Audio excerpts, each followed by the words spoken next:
물론 법적으로나 도덕적으로나 내가 잘못하거나 부끄러운 행동을 한 건 전혀 없지만 그럼에도 불구하고 누구누구님께서 저와의 그런 기억들 자체가 좋았던 기억이 아니라고 한다면 내가 그거에 대해서는 사과를 드리겠다.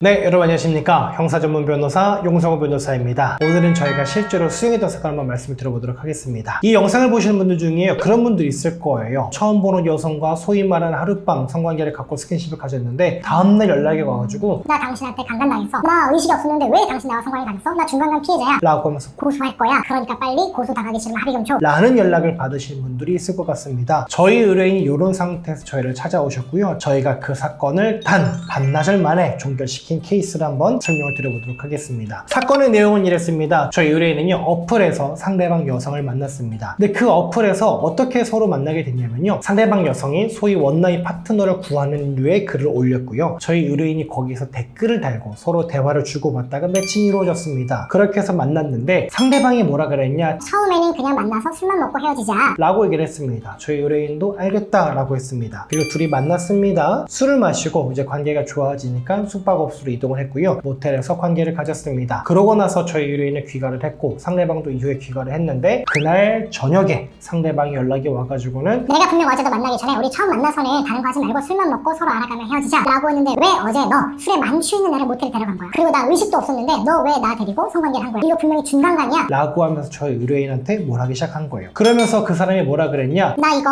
경찰에 고소할 생각 없으니까 너가 잘못했다라는 거 사과만 해. 내가 그러면 깔끔하게 넘어가 줄게. 용서해줄게 라고 했던 겁니다. 근데 저희 의뢰인이 사과하려고 하다가 다행히 저희 채널에 구독자셨어가지고 저희가 이전에 업로드했던 영상들을 본 거예요. 이전에 뭐라 그랬죠? 이런 상황에서 함부로 사과하면은 그런 것들이 증거가 돼서 오히려 나의 혐의를 입증하는 불리한 증거로 작용할 수 있다 설명을 드렸잖아요. 그래서 저희 의뢰인이 거기에 대해서 답변하지 않으셨어요. 그러니까 상대방이 다음날에도 또 연락이 온 겁니다.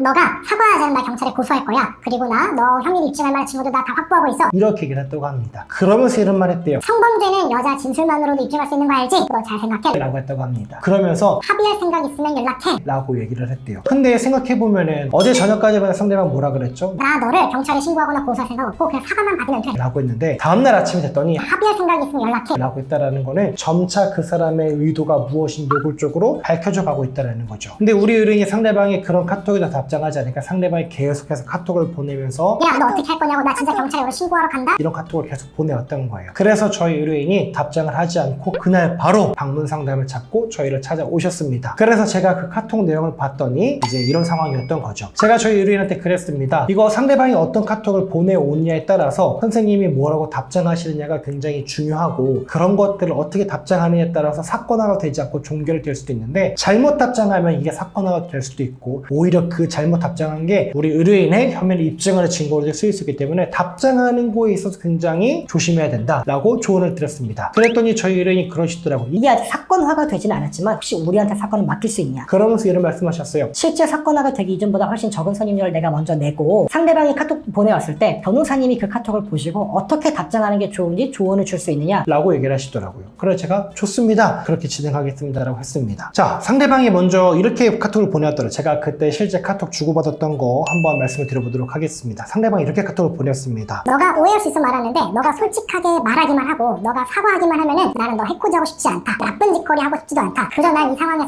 빨리 너한테 사과 받고 넘어가고 싶을 뿐이다. 잘 생각해라. 라고 카톡이 왔습니다. 제가 그래서 저희 의뢰인에게 이렇게 얘기를 했습니다. 이렇게 카톡을 보내세요 라고 하면서 뭐라고 얘기했냐, 일단은 답장이 늦었잖아요. 안 하다가. 그래서 이렇게 얘기를 하라고 했습니다. 오늘 다른 일이 있어 답변이 늦었습니다. 미안합니다. 우선 그날 걱정하시는 일은 결단코 없었다. 성관계가 있긴 했지만 당신이 원하지 않는 스킨십이라든가 당신이 잠들어 있거나 술에 만취해 있는 상태의 스킨십이 전혀 있지 않았다. 우리가 술집에서 나와서 모텔로 이동하기까지도 당신은 정상적인 보폭으로 걸어갔었고 그 과정에서 우리가 대화를 주고받았는데 이런 대화를 주고받았는데 그런 것도 내가 보기에 의식이 없는 사람이라고 보여지지 않았다. 실제로 당신 나를 처음 만나서도 주량이 소주 3병 정도라고 말했는데 우리가 술집에서 만났던 건 각자 1병 정도밖에 마시지 않았다. 당신의 평소 주량에 비해서도 술을 훨씬 적게 마셨는데 그 정도 술을 마시고 갑자기 의식을 잃었다라는 걸 쉽게 납득이 할 수 없다. 물론 법적으로나 도덕적으로나 내가 잘못하거나 부끄러운 행동을 한 건 전혀 없지만 그럼에도 불구하고 누구누구님께서 저와의 그런 기억들 자체가 좋았던 기억이 아니라고 한다면 내가 그거에 대해서는 사과를 드리겠다. 이렇게 보내세요 라고 얘기를 했어요. 자, 지금 중요한 게 뭐냐면요, 사과하라고 뭐라고 했습니다. 상대방이 사과를 했습니다. 하지만 그냥 미안합니다, 잘못했습니다, 이게 아니라 나는 범죄를 저지른 게 전혀 없고 나쁜 짓 한 게 전혀 없다. 그럼에도 불구하고 그게 당신 생각하기에 기분이 언짢다라고 한다면은 법적인 책임을 떠나서 그냥 내가 당신의 어떤 그런 기억들에 대해서 나쁜 기억을 준 거에 대해서 내가 사과를 하겠다. 라고 답장을 보냈습니다. 자, 그랬더니 상대방이 이렇게 답장이 왔습니다. 처음부터 말했잖아. 나 기억 못한다고. 그래서 이런 부분을 빨리 정리하자 연락했던 건데 너는 이제 와서 미안하다고 남자답게 말하지도 않고 그냥 이 상황을 잘 정리하려고 마무리하는 걸로밖에 보이지 않는다. 내가 분명히 기억하는데 나는 들어가서 술에 취해 있었고 너가 나랑 성관계하려고 내 몸 위에 올라타 있는 장면만 기억해. 너가 남자답게 사과하고 끝냈으면 되는 건데 뭐가 이렇게 부연장면이 많아. 라고 얘기를 해왔습니다. 그래서 제가 이렇게 답장으로 말씀드렸습니다. 아까도 말했던 것처럼 당신이 기억을 못한다고 하기에는 둘 다 의식이 또렷이 있는 상태에서 서로 합의의 스킨십을 가졌습니다. 그리고 내가 당신이 위에 올라타서 성관계를 하는 장면만 기억이 난다고 하시는데 당신도 기억하겠지만 당신이 분명 내 위에 올라타서 성관계를 했던 장면도 나는 분명히 또렷이 기억하고 있습니다. 그런 것들을 고려했을 때 당신이 성관계 당시 의식이 없었다는 걸 나는 이해하기 어렵습니다. 하지만 아까도 말씀드렸던 것처럼 그날의 기억이 어쨌든 당신에게 좋은 기억이 아니라고 한다면 그거에 대해서 내가 사과를 하겠습니다. 하지만 당신이 원치 않는 혹은 완전히 잠들어 있는 술 취해 있는 상태에서 스킨십을 하고 그거에 대해서 사과를 하라고 하면 나는 그거에 대해서는 사과할 수 없습니다. 네, 이렇게 보내라고 제가 답장을 드렸고요. 그랬더니 상대방이 욕을 하면서 내가 너 같은 놈이랑 다시 엮이나 봐라. 앞으로 연락도 하지 마. 하고 끊어버렸고 저희 의뢰인을 차단을 해버렸습니다. 저희 의뢰인 입장에서는 좀 약간 이제 당황스럽죠.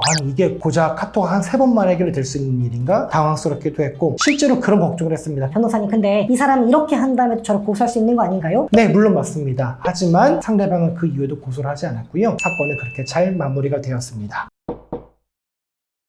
오늘 영상 한번 마무리 쳐보도록 하겠습니다. 여러분, 저는 그런 생각 진짜 많이 했습니다. 만약에 이게 실제 나에게 닥친 사건이라면 나는 뭐라고 반응할 것인가? 나는 어떻게 반응할 것인가? 여러분, 그런 생각을 갖고 대응을 해주는 변호사를 찾으시기 바랍니다. 사실요, 변호사는 그런 단계에서 사건이 끝나는 거 변호사에게는 그렇게나 큰 이득이 아니에요. 왜인지 아세요? 그 상태에서 사건화가 되면은 변호사는 어차피 더 많은 몇 배의 선임료를 받을 수 있기 때문에 그냥 그렇게 사건이 끝나버리는 거, 상대방 욕하고 더 이상 사건화 없이 고소하지 않고 끝나는 거 변호사는 원치 않을 수 있는 데 문제는 그런 변호사는 좋은 변호사가 아닙니다. 여러분에게 어떤 것이 가장 이득이 되고 어떤 것이 가장 의뢰인의 이익에 부합하는 건지 생각하고 사건화가 된 다음이 아니라 그 이전부터 적극적으로 대응을 해서 애초에 사건화가 되지 않도록 마무리해 줄 수 있는 변호사, 이런 변호사를 찾으시길 바라고요. 고민되신다면 저희를 찾아주시면 좋을 것 같습니다. 오늘 영상 보시고요. 궁금한 점 있으시면요, 댓글 남겨주시면 답변 드리도록 하겠습니다. 고맙습니다.